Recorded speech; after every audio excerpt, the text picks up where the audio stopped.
السلام عليكم متابعينا الكرام. قبل البداية لا تنسوا الاشتراك في القناة وتفعيل زر الجرس لكي يصلكم كل جديد.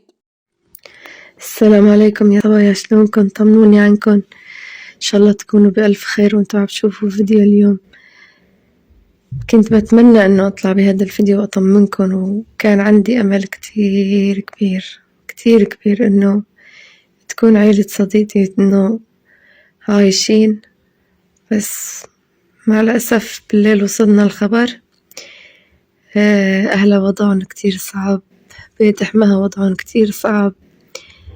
يعني أول ما أجاني الخبر حسيت حالي مثل كان عندي أمل، يعني عندي أمل لآخر لحظة إنه يطلعوا عايشين، بس الحمد لله رب العالمين كله يعني بإيد رب العالمين. الله يرحمهم يا رب، وإن شاء الله من الشهداء بإذن الله. بدي منكم كلكم تترحموا عليهم. كنت ما راح أنزل فيديو اليوم الصراحة، مالي خلق أشيل الكاميرا وأصور، بس لحد الآن عم تسألوني بالتعليقات طمنينا طمنينا، وانتي أول وحدة إنه قلتي راح تطمنينا، فلهيك نزلت هذا الفيديو.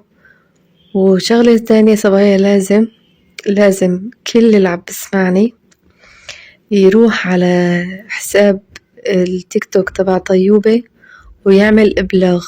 بركي يعني في صبايا عم بيجوا بيقولوا لي أماني ساعدينا بهالشغلة، بما إنه عندك متابعين